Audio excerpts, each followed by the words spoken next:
Hello guys, welcome to F.I.R.E Roadmap to F.I.R.E Money. My name is Brie, and on this channel I talk all things budgets, planners, financial freedom, and my journey to being financially independent. In today's video, I'm goal planning for January 2025. If you haven't watched the previous videos where I planned for the year and the first quarter, I created a playlist. I will put a link somewhere in the upper corner, and you can watch it there.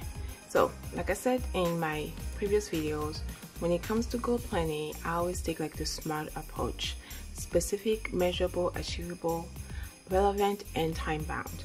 So I have my yearly goal planner here, and I have my Q1 goal planner here, and we're doing January, right? So my January goal planning sheet is behind my monthly. So I'll have to go grab the financial. It's right here. It's also right behind, right here. And let me get the Q1. Where did I put that? Oh, it's right here.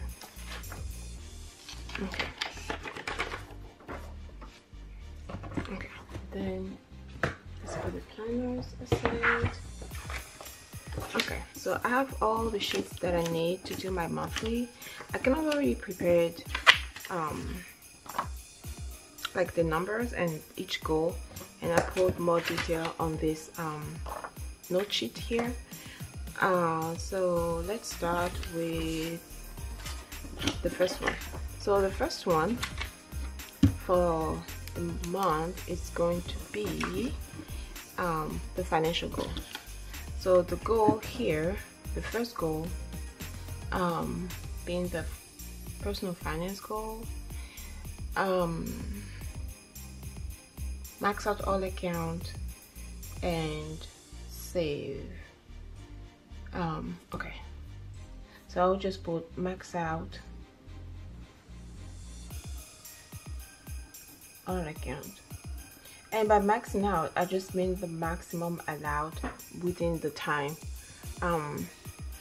given.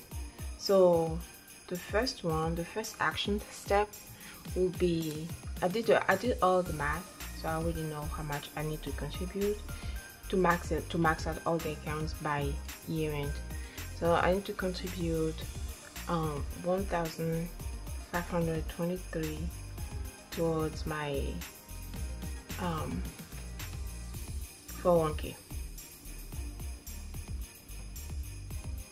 and then I'm not gonna put the employer match here because it's kind of already a given. And then my IRA, I'm fully contributing to my IRA in January.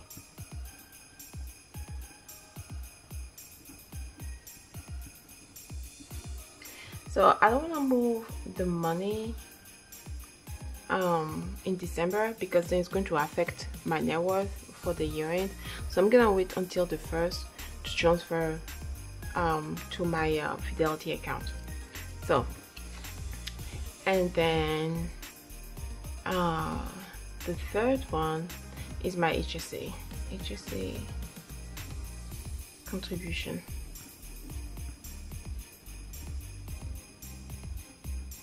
And my HSA will be 540.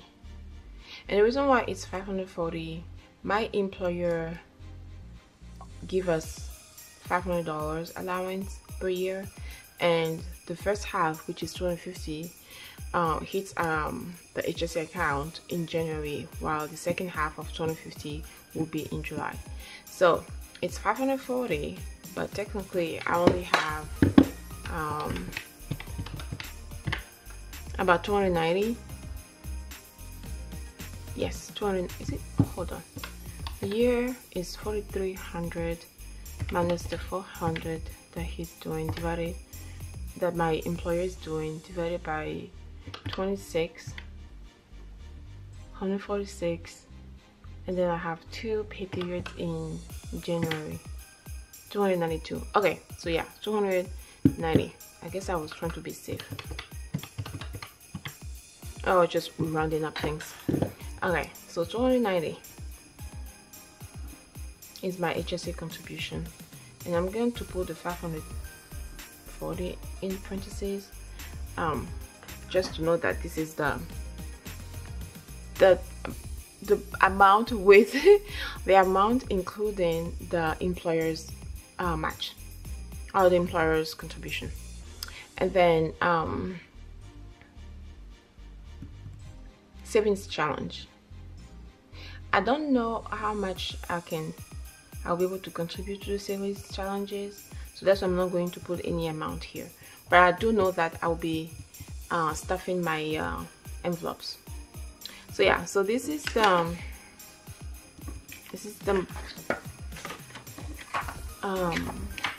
first goal, the financial goal, and then this one is the one that goes into my budget plan. So I'm just going to transfer here this information to this.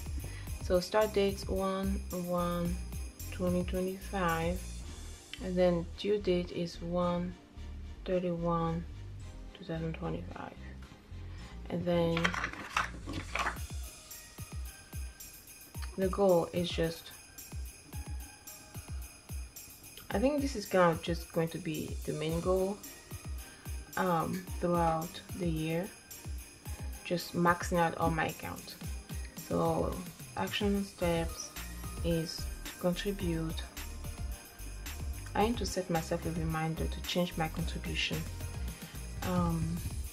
as of January 1st, and I also need to change my bank information, because I do want, instead of me moving our property tax and insurance manually from our checking account to our other high yield savings account, I think I'm just gonna have it deduct from my paycheck directly and then just hit that account. HSA contribution. Yeah, so I need to set a reminder to do that as well as of January 1st.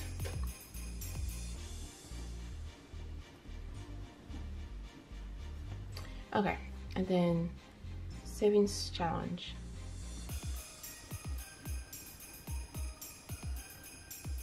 Okay, I'm not gonna put any possible obstacle or how to overcome an obstacle yet, just because these 3, there will not be any obstacle. It's, these are given. The ones that may have obstacle is going to be the savings challenge, and that will depend on how much I save, how much I spend throughout the week. So maybe that may be one obstacle, the spending, but like I said, this is my first time using the cash envelope system, so I will try to be very disciplined about not spending. I haven't had to carry cash with me in such a long time, so this is kind of like, as we go type of thing. But yeah, so this is done for the financial, so I can just put this, okay, I can just put this to the side, and then I'll continue with my goals, my other goals.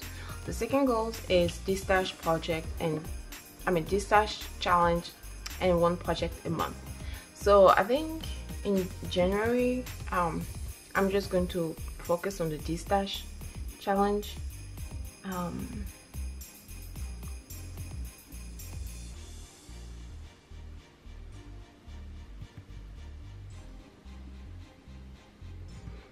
Okay, action step. I need to do a monthly spread and weekly spreads. Oops, weekly spreads. So that's it for my destash challenge. This is gonna be fun actually. I'm really looking forward to start like using my my stickers, all those stickers that I have.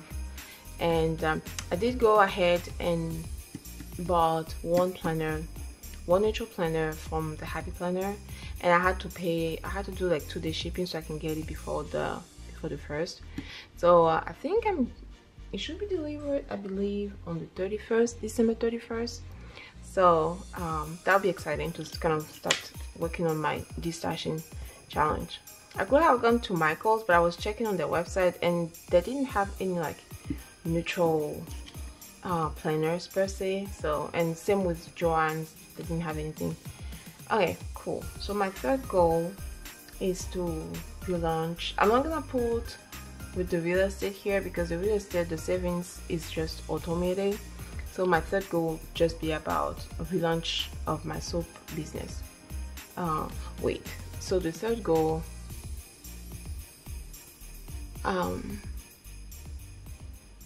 that is the main goal. That is the main goal is to relaunch my soap business. So since I started writing, I will just put relaunch soap business. But within this, what I want to do specifically in January is to so I made a list of the soap that I'm going to be relaunching, and I have Lavender, F.I.R.E Keywest, or Cashmere Keywest. Hold on, F.I.R.E Keywest. Yeah, F.I.R.E Keywest. But I'm actually going to rename this because I remember when I was selling the product on Facebook, the word F.I.R.E was being flagged. But it's really the name of the mica that I used. So I don't know why Facebook was so pressed about the word F.I.R.E. So I'm just going to rename this Cashmere Keywest, or Keywest Cashmere. Cashmere Keywest. I'm going to rename this Cashmere Keywest.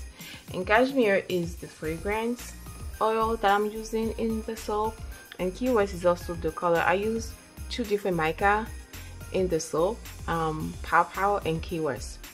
And I think F.I.R.E is the blue and the Keywest is kind of a purplish. It's very pretty.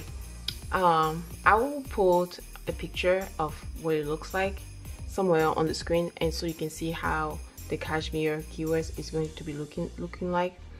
And I have tons of micas, so I want to be able to do like 2 spring colors, kind of pastel colors.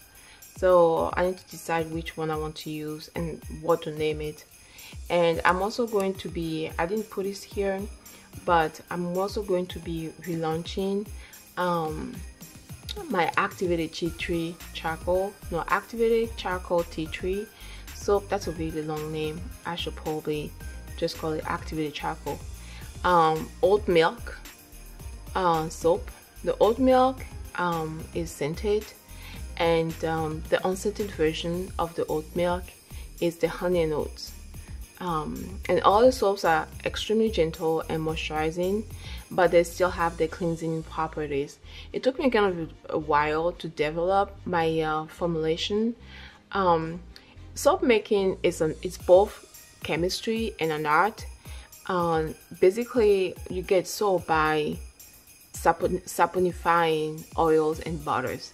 So when you have a little bit more of shea butter, it affects the composition of the soap. So if you want like less cleansing but more moisturizing, you have to add more of a specific oil or butter and less of the other. So you kind of play around. I started with like really small batch because I didn't want to be wasting my ingredients. So you start really small and you develop the formulation that you like. And this is kind of what I did. And my formulation that I have right now, I absolutely love it. It's both very moisturizing and very cleansing as well. And it's extremely gentle. It doesn't really like cause any sort of rash or anything like that, unless you kind of allergic to like some of the oils. But I don't really use any oils. I don't use like, oh crap, I do use coconut oil. And I do know that some people are allergic to coconut oil. So if you're allergic to coconut oil, no, you need to stay away, because coconut oil is a very indispensable ingredient in soap making. So yeah, but anyway, I kind of, you know, when I start talking about soaps, I can kind of go on a tangent. But yeah, so those are the soaps that I'm going to be relaunching, and because I need like 5 to 6 weeks for them to cure, because when you make them, you can start using them at the same time. However, if you want your soap to last longer, you need to let it cure 5 to 6 weeks, depending on, like, again, the formulation. But yeah, so I will start making them sometimes, because I'm relaunching them in March 20th and I need 5 to 6 weeks for them to cure. I need to start making them like during the first 2 weeks, or, you know, making them like mid-January is when I need to start making them. So all that to say that my third goal will be batch making my soap. It took a long time, but we actually finally got to the goal. So the goal is to batch make my soap. And I think, because I don't know how the relaunch is going to go, I think I'm going to be making 2 loaves of each scent, or each soap. So batch make soaps. So the action steps, I need to take inventory of the supplies that I have. I do think I have all my my butters and oils. What I need to check is the mica. I think I'm running low on the lavender, and I need to check my essential oils. I think I'm also running low, or if I don't even have any lavender essential oil. So I need to take inventory, and then other supplies. I'm probably going to have to do this like this week. Okay, so take inventory, other supplies, and make soap. Make soap. I'm actually looking forward to start making soap. It's very relaxing. I do really enjoy making soap. Yeah, and then my last goal is my CPA. So as you can see, I don't know if you are able to read. Sure, I zoomed in. Sorry. Create a study plan and sit for 2 sections or 3. So this is the goal for the year, and then the goal for the quarter is to tackle the financial reporting section of the CPA exam by creating a study plan and executing the study plan.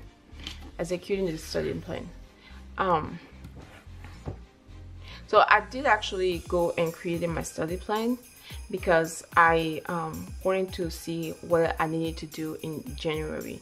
So I did create my study plan. I did actually go on the scheduling website and see the dates that are available in March and April for this section of the CPA exam, and I'm looking at approximate date of April 19. I do not want to take it in March because I may be going to on a tournament trip with my son. So March wasn't going to be a good month for me to be taking the exam. So the next date available that will work better for my schedule is April 19. And with an estimate 12 hours of study, because this is kind of what I think I can commit to, between 10 to 12 hours a week. So the study guide has the study guide that I'm using, Becker, has 6 sections and a final review.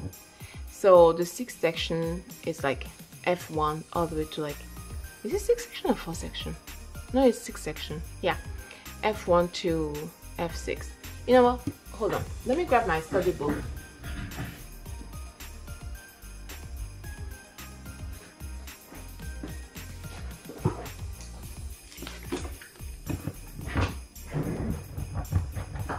Okay, so this is my Becker. So I already kind of labeled everything, and this is the first section, financial reporting, and I do think it's 6 section. I and the last one is no, non-profit. Okay, so yeah, it is 6 sections, and the first section has like 4 modules. The second section has 8 modules. The third has like 6 modules.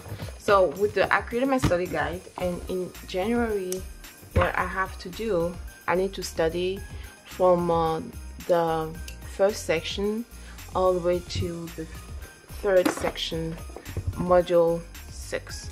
So I need to study all this 4 modules all the way till the end of the third section.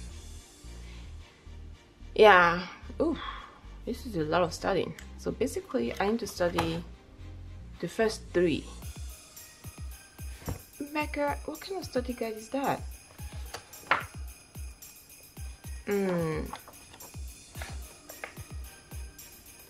Okay, this is a lot of information. You know what, I'll just go with it. Okay, so the goal is finish F1 to F3. An action step: study. I only have 1 action step. Study 12 hours a week. There we go. And I think that's it. I am worried about the amount of information that the study plan created for me. But once I start, I'll kind of get a good sense of how long it should take me to get all that done. But yeah, so this is it for this video. Thank you so much for watching and spending your time with me today. I really appreciate it. But yeah, so thank you so much. Don't forget to like and hit that subscribe button, and I'll see you guys in my next video. Bye bye.